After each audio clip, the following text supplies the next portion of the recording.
Hello everyone, I hope you are doing well. I'm your course instructor Arfa Tariq, and today we are going to talk about something extremely important in the tech world and also in your future careers, which is group discussions or GDS. Now, some of you may think GDS are just casual discussions, but actually they are highly structured, purposeful interaction used everywhere in interviews, in team meetings, in project planning, and even in product design. So, what is a group discussion? A group discussion is a structured conversation where usually 4 to 10 people sit together, share their ideas on given topic and try to reach some kind of understanding or conclusion. Think of it as a mini version of real life tech meeting. Let me give you some examples from the tech world so you can see how common GDS actually are.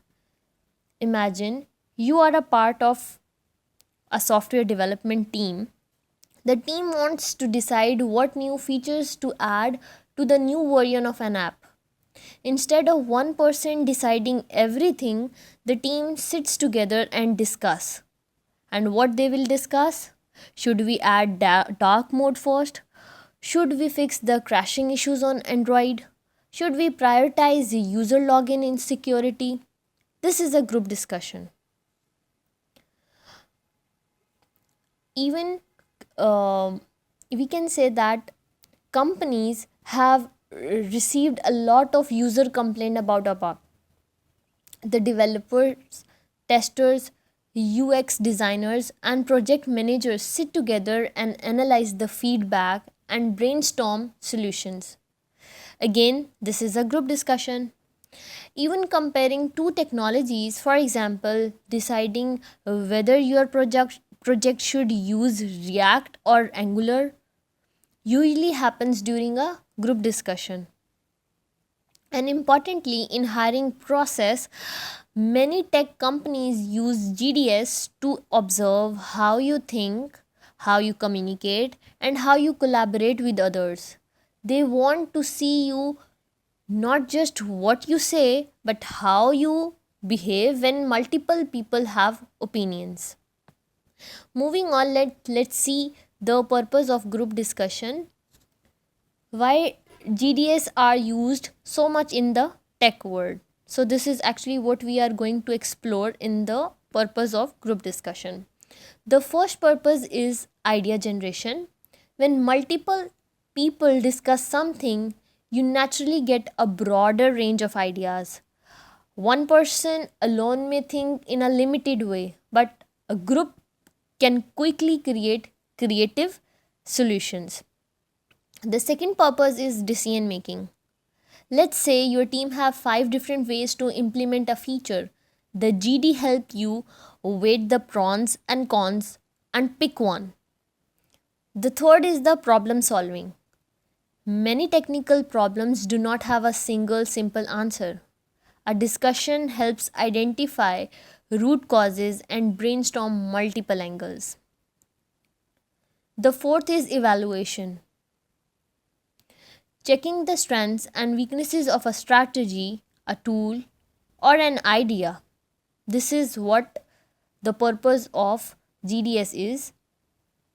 And finally, team collaboration. Tech work is rarely done alone. So GDS help teams understand how everyone thinks and how well they work together.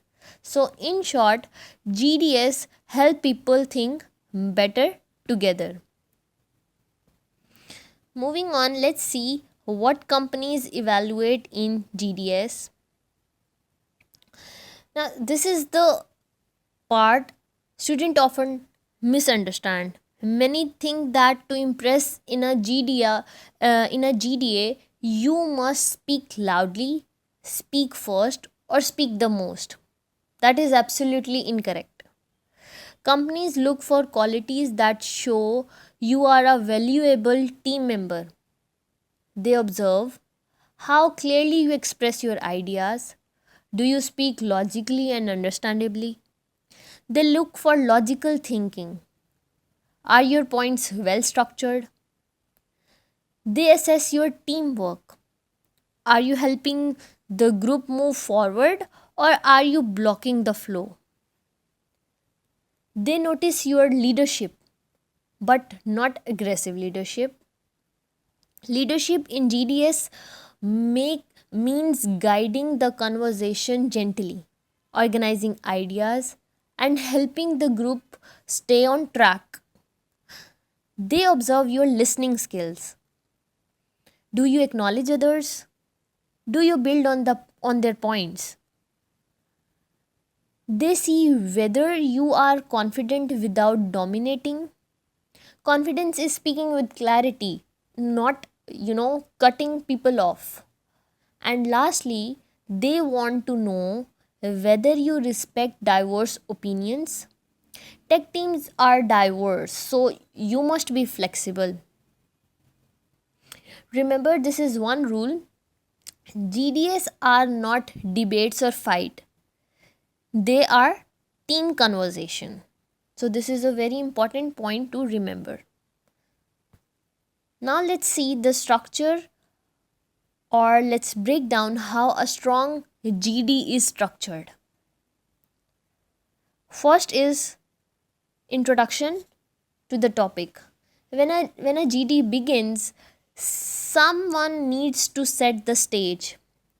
If you want to demonstrate leadership, this is a wonderful opportunity, but only if done respectfully.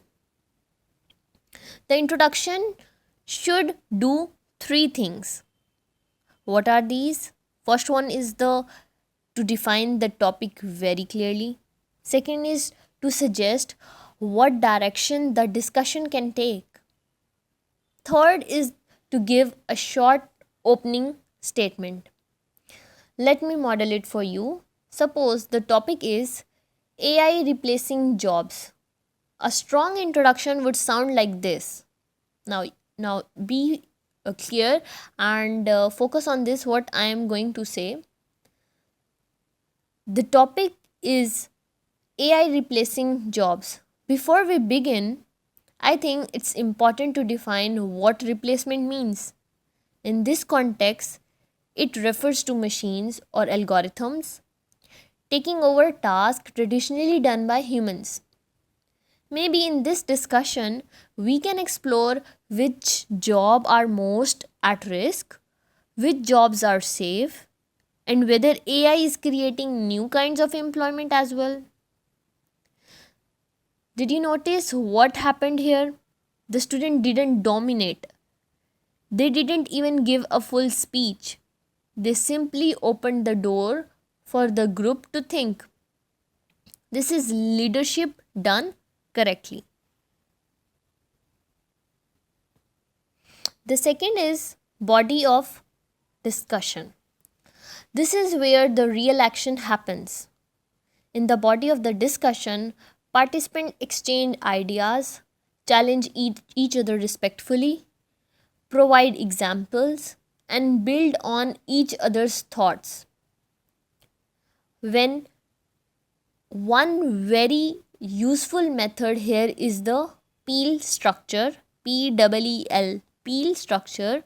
Let me explain. Here P stand for point, which say state your idea. E stand for example, which means to give a real life illustration. The second E stand for explanation, which means explain why your example is relevant. The fourth, which is the L last alphabet, L stand for link, which means to connect back to the main point. Let me show you how this works. I think AI will impact repetitive jobs the most. For example, many companies use chatbots to represent or to respond to customers' FAQs. These systems reduce the need for large call centers team. This shows that routine predictable tasks are easier for machines to automate compared to creative or strategic roles. So, as you can see in this example, that this kind of contribution is clear, logical, and adds values. It is not vague at all. It is not general. It is specific and reasoned. The third important structure is the part of the structure is the conclusion. Towards the end of GD, someone needs to summarize the discussion. The purpose isn't to give personal opinions, but to capture what the group collectively discussed. A good conclusion summarizes the main points, mention whether there was agreement or mixed views. A good conclusion ends on clear, neutral tone. For example, to conclude, the group agrees that AI is likely to replace repetitive tasks but not jobs that require creativity, empathy, or complex decision making. Several participants emphasize that instead of fearing AI, we should focus on reskilling and adapting. A conclusion like this shows maturity and team awareness. Next, we have roles student can play in GDS. I want to make something very clear. You do not need to play all roles. You just need to excel in one or two. Let me explain the roles. First is the initiator, the person who starts the discussion professionally. Second is the information giver, who shares relevant data, facts, or examples. Third is the clarifier, a person who helps simplify or rephrase complex ideas shared by others. A gatekeeper, who ensures quieter members get a chance. Next is the challenger, who presents alternative viewpoints politely. The last one is the summarizer, who concludes the discussion. All these roles are valuable. Choose the one that matches your personality. Now let's see some common mistakes in group discussion, because these mistakes that instantly reduce marks in interviews. Some students try to dominate the conversation. This is not leadership. This is poor teamwork. Some interrupt others, which shows disrespect. Some speak too quickly without thinking. This result is unclear. This results in unclear ideas. Some do not listen. This is obvious to evaluators and shows poor collaboration. Some go off topic and waste the group's time. Some argue aggressively instead of discussing.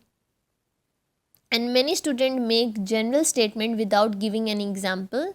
This makes the contribution weak. Avoid these mistakes and you will definitely stand out. Here is finally, let me give you some real GD topics you may face in the industry or in placements. Is remote work the future of the tech industry? Should coding be mandatory for all students?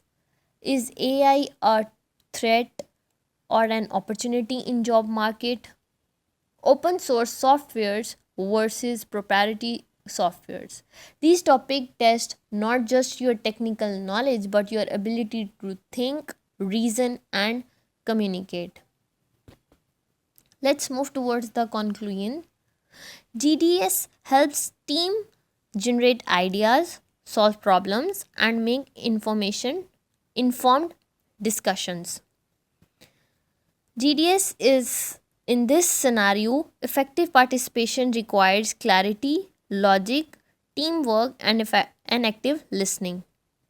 It contributes meaningfully without dominating or interrupting. It uses examples to stay on topic and aim for a constructive conclusion. Strong GD skills show employers your ability to collaborate and think critically. I hope you have learned something from this lecture. Hope to see you in the next class.